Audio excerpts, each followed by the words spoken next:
freue mich sehr auf die nächste Runde, die wir gleich in Englisch machen werden, wie wir heute bauen müssen. So our next panel, I'm going to switch to English because we have a guest here. We're very lucky that his visa due to Corona took a while, otherwise he would be in Sydney already. So Daniel Barber is here today, and he will be in Sydney soon, I think, in a few weeks. We have Andrea Klinge here, an architect and professor in, oh sorry, now I don't see my cheating thing.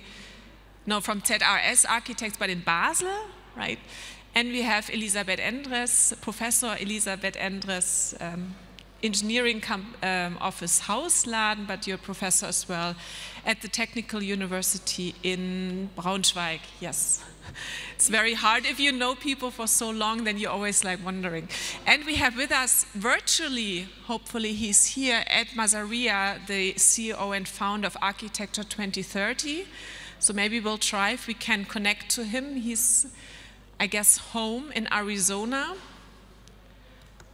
So, but while we wait for the connection and hopefully to see his face soon, what it is about. So the question is, how do we need to build today? I think this is a topic we've been addressing today all day long. There he is. Hi, Ed. Hey, how are you? Can you hear me? Yes, we hear you. Can you hear and see us? Do you see us? Yes, I do. Okay. Perfect. Welcome. Perfect. I just introduced you already, so welcome. Thanks for making the time. Are you in, where are you now, in Arizona? I'm in New Mexico next door, in Santa Fe, New Mexico, up in the mountains. Okay, so it's early in the morning. Yeah, it's early in the morning. Yeah, so what we would like to discuss with this group, you know, the big question is, we always talk about change, we always talk about the big transformations, we have a lot of knowledge, but the question is, how do we need to build today to have a future-proof built environment, and what do we maybe need to have really as a big change in the industry, as an understanding what kind of attitude of architecture do we need. So Ed, you're very active with Architecture 2030. Maybe I'd like to give you the floor first, that you maybe do a brief statement about what you do and your take on what is the architecture of the future. Sure. Again, I'm Ed Mazria. I'm the CEO of Architecture 2030. We're a nonprofit, a think tank, and our research and activities and advocacy is essentially in the built environment and building sector specifically. And so we look to develop solutions, programs, policies for reducing emissions and getting a handle on climate change in the built environment and in the building sector. We're seeing something very interesting begin to happen. In 2000, just a quick brief overview, in 2003, we discovered that the building sector was a big part of total global emissions. Before that, no one knew. They thought transportation was the big emitter, but now we know that roughly half of all emissions are attributed to the building sector and the built environment. So that's building the buildings and the infrastructure. Roughly 30% for building operations, and then another 20% for building the buildings and infrastructure. So it's huge. We're half of everything. We're seeing an interesting phenomenon since we advertised that and published that in 2003, and then in 2005 we issued the targets for the building sector. We've seen a huge disconnect in the US. Floor area has been going up since 2005. We've built billions of square meters. Our energy consumption in the building sector is flat, and our emissions are down around 30%. So we see a disconnect between emissions and building floor area growth, which is really good news. So in the US, that started in 2005. We're beginning to see that now globally. We're beginning to see that disconnect. In roughly 2018, floor area has been going up. Emissions were going up, not as quickly, and energy use about the same. And then in 2018, something happened. Energy consumption flattened out a bit, and with COVID, it went down very, very slightly. But all of a sudden, we see a drop in emissions, a pretty dramatic drop in emissions from 2018 to 2020. And that's due to renewables becoming so cheap worldwide. And roughly around that time in 2019, solar energy became the cheapest energy on the planet. So what we're beginning to see now is a transition to both electrification and renewables in generating electricity. And that's where I see the future lies. Building electrification, obviously building efficiency. There are so many strategies we can use when designing a building to get its energy use down, minimal. With passive strategies and siding and how we put our glazing and shading and color and everything else, materials. And then once we do that, we electrify the building, no on-site fossil fuels, and we use new renewables for every new building we build. So either on-site or on-site and off-site. In that way, we begin to meet the 1.5 degrees C global target by keeping planetary warming under that. Okay, but that goes a lot into the question, where's the energy coming from? And I always like the presentation you give about, this architecture, new international style that basically started it all, where we saw these fully glazed buildings being erected all over the world and basically healing the wrong architecture with energy. So I think one part is sure we have more renewable in the grid, but the other part is still the energy consumption of, an earth that gets warmer. We have a cooling problem, even in countries like Germany now instead of a heating problem. So maybe going to Ellie with that, what is your take on what do we need to do differently?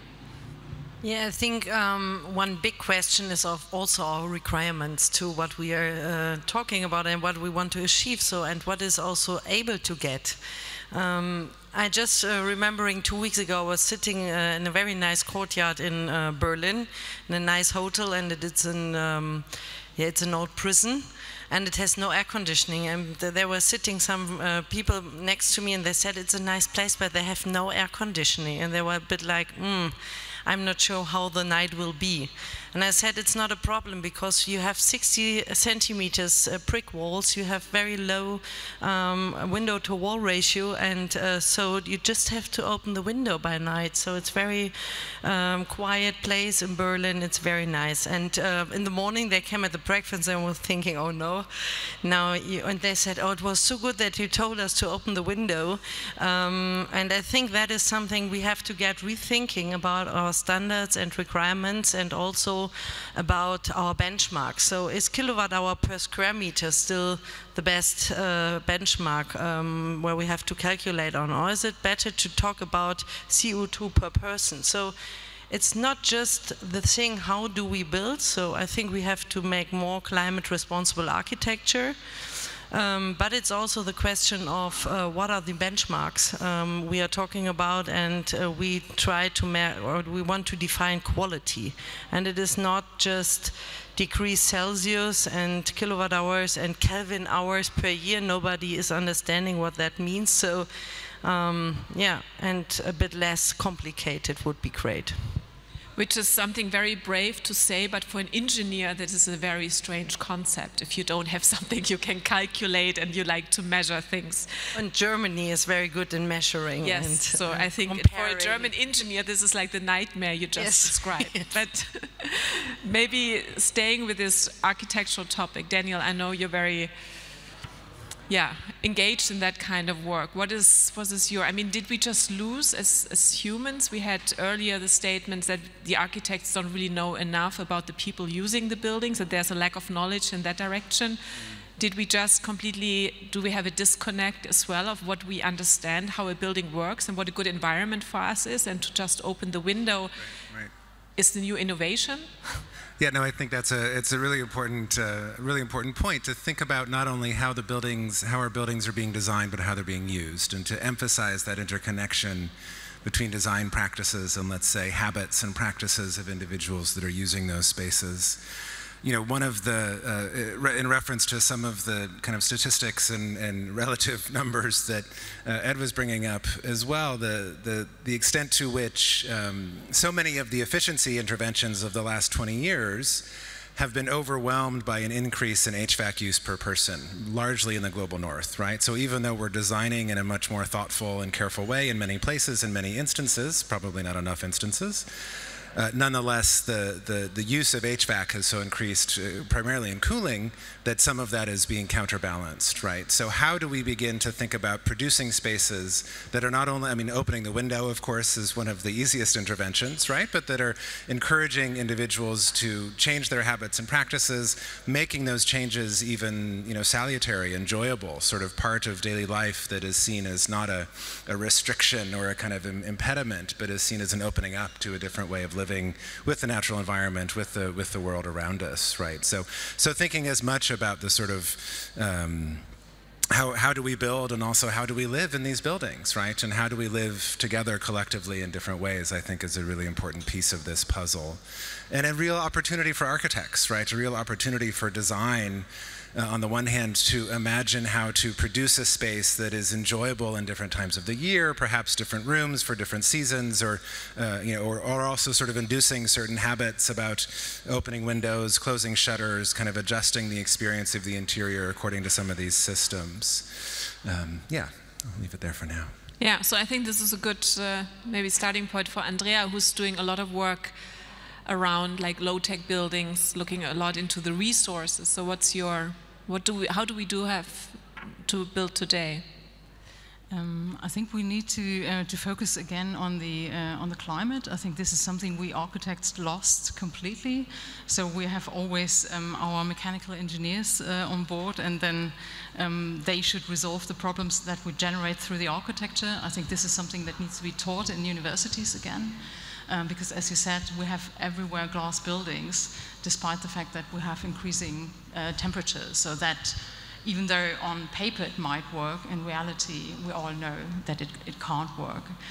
Even with the problem that we have nowadays, energy prices will increase. They are far too cheap anyway.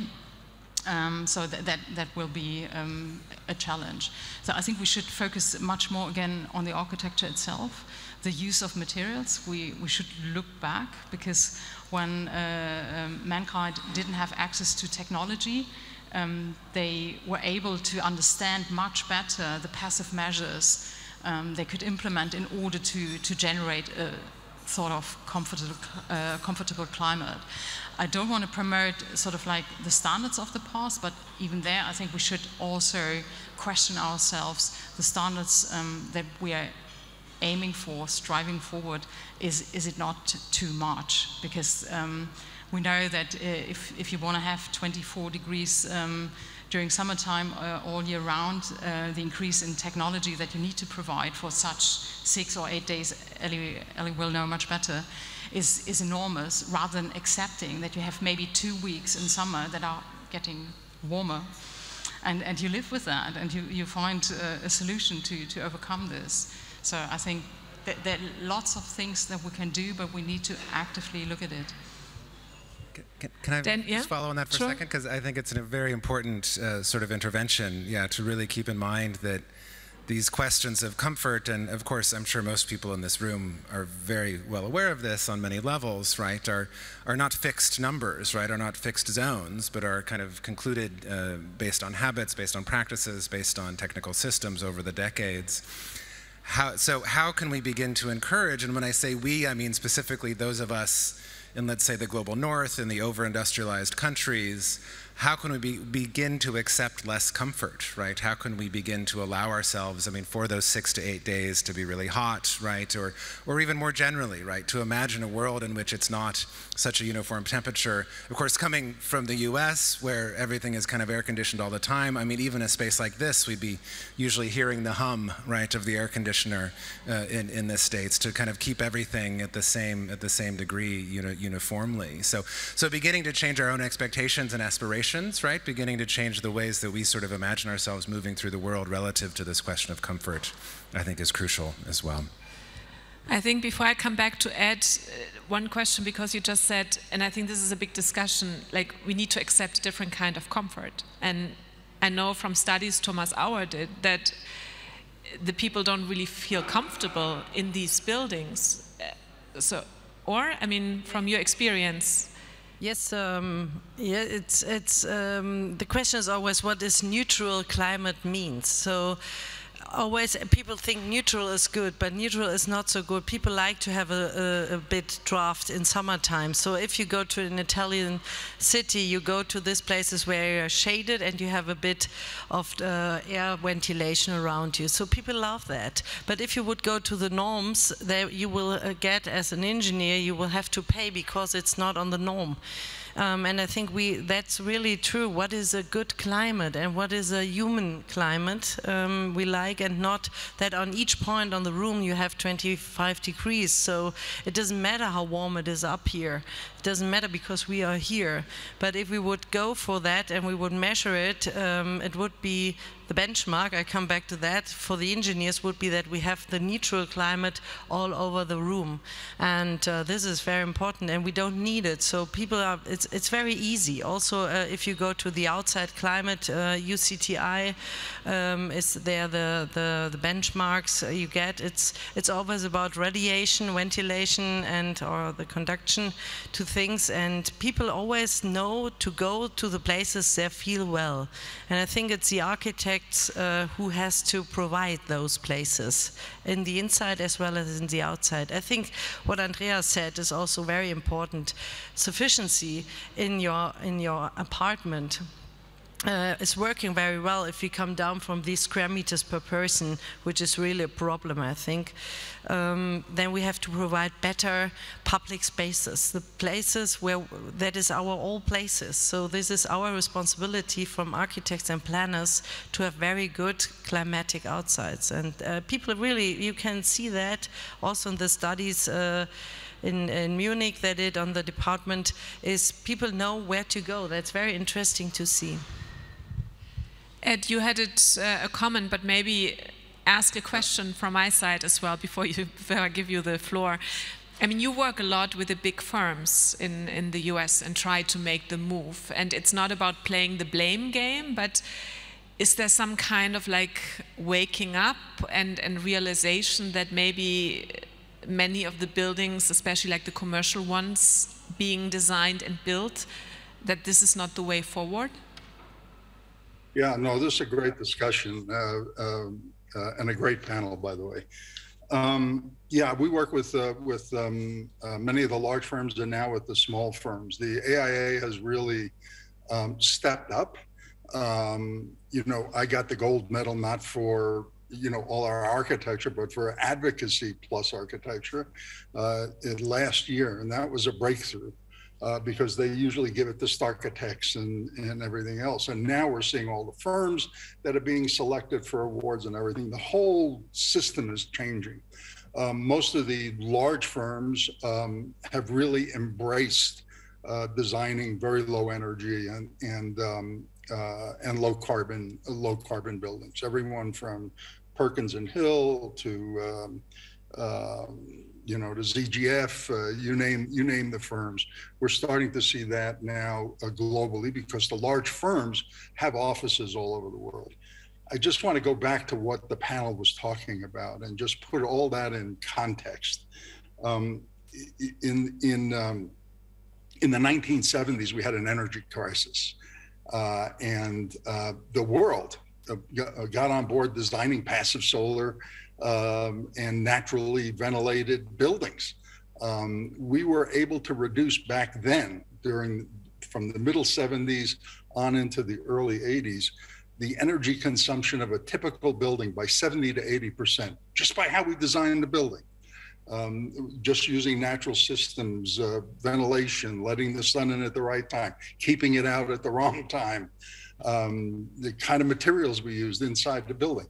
We forgot all that when energy prices then went down through down through the floor, and it was really cheap just to seal up the buildings again and use HVAC. But we know all that information.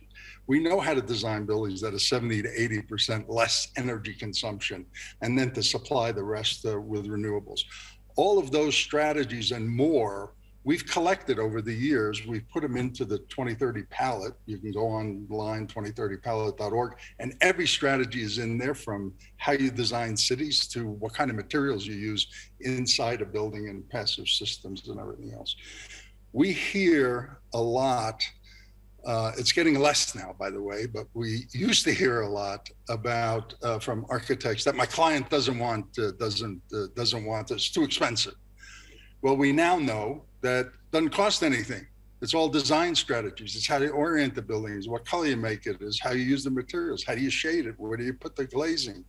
All of that are no cost, and even in many cases cost savings strategies. So we have all the strategies to reduce consumption in a building and in the infrastructure to very, very, very, very little, where we can then use renewables to do it. So I tell them that it's up to you. If you educate yourself, then the client doesn't have any say in how you orient the building, what shape it is, you decide all that, right? So to pass the buck onto the client is very, very bad. And we're seeing much, much less of that, by the way, now. This is, I think, good news, but I think in Germany we as well play the game, the client. It's like, when you talk to the firms, it's like, no, my client didn't order it, my client didn't want to. Andrea, from your perspective, is that your experience as well, or do you do what Ed just described? It's design strategies and you just do it and the client is happy, hopefully. I think we are a bit lucky in the sense that clients approaching us, or at the moment we do quite a few projects for public clients, they are open-minded. But I think what I mentioned, what I said, we are lucky, is also true that clients approach us who are open for this. But when we look around, we still see a lot of other projects. And sometimes I feel in Germany we don't achieve what we should achieve. So I think this is something what's missing. We need, I think, more transparency about the good things. I think sometimes it's the experts, they discuss what we all know. Most of the clients, they probably don't have the understanding. They have maybe also this short-term view potentially, because a lot is money-driven in Germany still. I think this is something that has to change. We need to invest a little bit more again in materials, and so I think even though the building becomes a little bit more expensive in the erection cost, in the long term, we have, I mean, look at this building. This is a fantastic example of a building that works and that won't be demolished. I think this is the other topic we should discuss. It's not about the energy, it's also about the embodied energy and what's happening with that. That's the other problem of the construction sector. So I think it's important that we get the industry to move away from this cheap, quick and dirty construction and to build, again, buildings with passive measures, with good quality materials that cost a little bit more from the beginning, but last for, my favorite is 500 years rather than 50 years. Okay, 500 years? I think this question about how to build is that we should build in the building stock in the future. So it's not the question of always doing new, and for this we have the strategy for all over the climatic conditions in the world to get down with low tech and so on.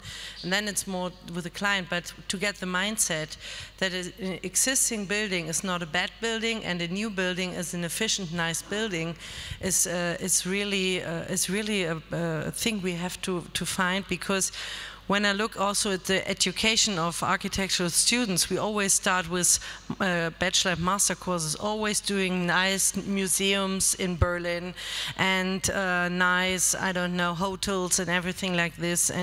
But we never talk with them about how would you do a very normal apartment building, for example, 1970s, or what would you do with a district often built from the 1960s, 1970s, which are really the problems problems today. So how can we interact there, and don't interacting just with numbers of KfW, that we get money for something, that we get a number.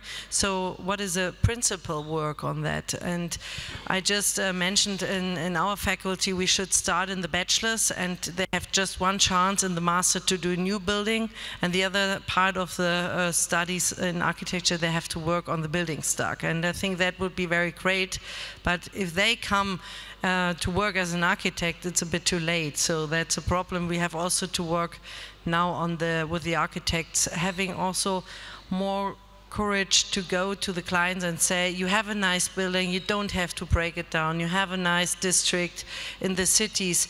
Perhaps it's not 100%, but it is 90% perfect. So do not waste this energy before you start to going back to the ground, making underground parking and things like this because of, I don't know in English, Stellplatzschlüssel, which is really hard German, but it's true. Yeah, Stellplatzschlüssel, I don't know who can translate that, I can't. But maybe with this existing building topic, I mean, this is a big topic we're having now in Germany. I think people have realized, you know, looking at life cycle analysis, the buildings get more and more efficient in operation. All of a sudden, you know, you see the embodied carbon. So everyone starts talking about embodied carbon and then realizing, you know, why do we waste what we have? So, and especially Northern Europe, you could say it's built already, but how is it in the US or in the international context? Has that topic as well arrived? Because if you look at these very commercial buildings we started to discuss, they're all standing around in the world. So are there any strategies on what to do with these existing buildings? I think there's a number of interesting issues here. I mean, on the one hand, I think the Pritzker Prize going to Lacaton and Vassal was a nice sort of moment to bring this into the architectural discussion.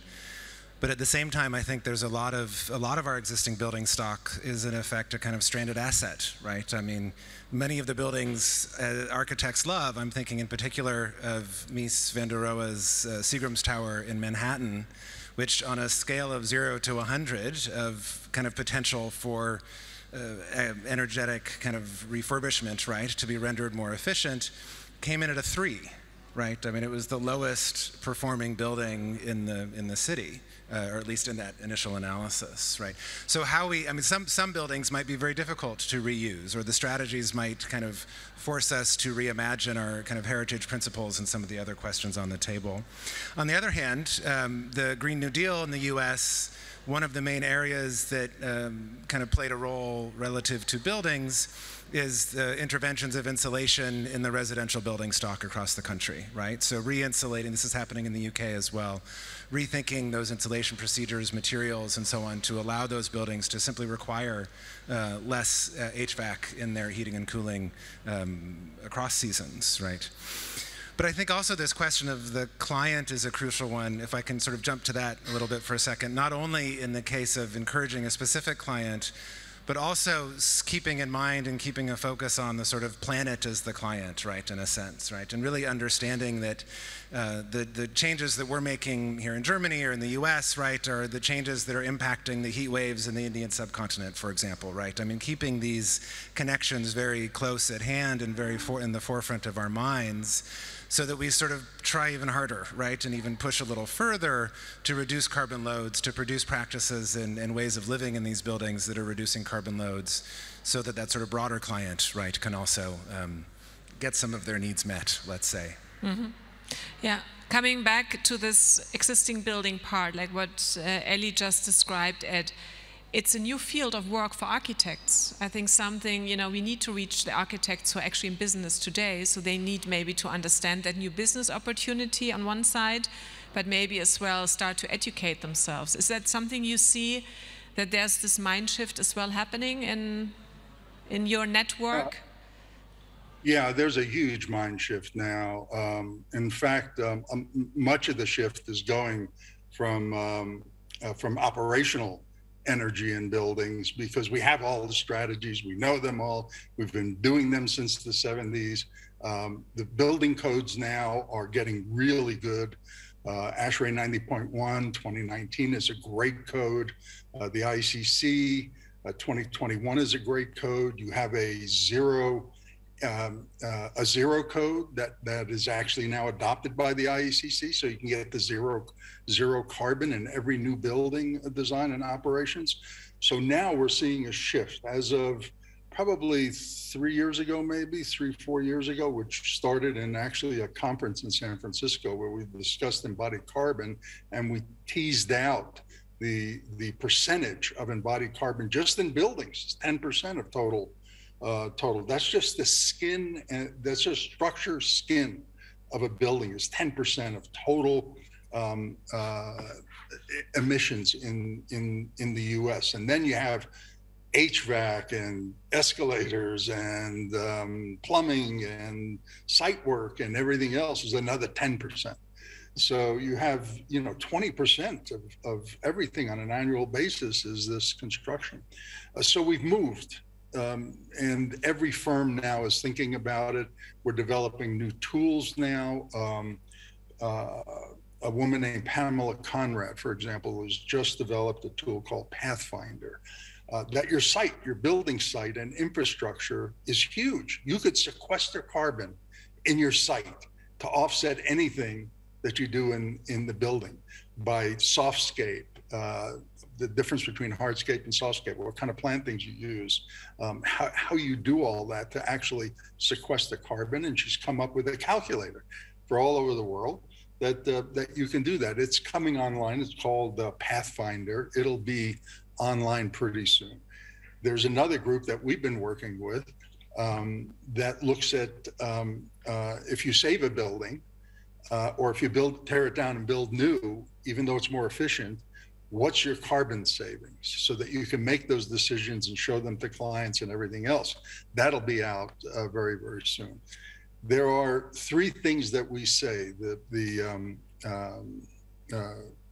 we call it the 2 R's and S: reuse, reduce, and sequester. So the first thing you look at is reusing existing buildings and infrastructure and urban areas, and then you reduce by infill, how you do land use, how you specify lower carbon materials, how you optimize structure, and then sequester is looking at the sites and materials that you use.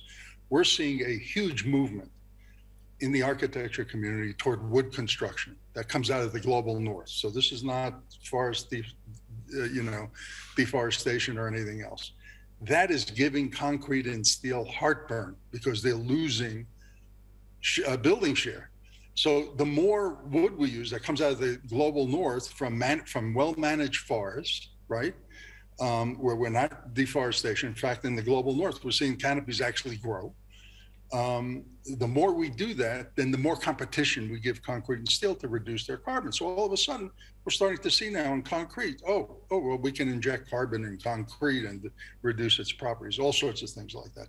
So we're seeing this whole movement in that area now, which just started a few years ago, picking up steam rapidly. Thank you, and I really like that about you. You're such an optimist, and you've been in that fight for so long. And I know your message is we can keep that 1.5 degree goal alive. So thank you. And you basically, I mean, we're out of time, unfortunately, but you already had, because I wanted to ask, what are your 3 recommendations to the audience who's quite tired here already after one day, so they cannot resist? So now it's a good moment of basically, convince them. So you already gave your 3 strategies on what to do. So I'd like to give the opportunity to the rest of the panel. 3 recommendations for action today that can make a difference. Who wants to start? Now everyone is like, if it's just one, it's okay. Daniel, do you want to? She said I had to start. Oh, we each do one. That maybe be good. Yeah, we can collaborate. Yeah. I mean, I think we will all covered mix a lot it of them, end. right? I mean, I think reusing existing structures. I think accepting that the future will be less comfortable than the present, and that's not a horrible thing, right? We can kind of manage that. And I don't know, really thinking again about the global scope and how the things we do up here, so to speak, affect the entire world. Yeah. Andrea, concrete. Concrete? Timber? No. No. Concrete. Yeah. I say it in German. Concrete recommendations. as I said earlier, we have to focus on the building stock. I think this is super important. I'm super happy to hear what's coming from America. I think Ellie and we have a bit more a pessimistic take on that. Because we have stereotypes about, but Ed just cleared that up. Because if you look at the renovation rate, we know we need 100 years if we proceed in the speed we do currently.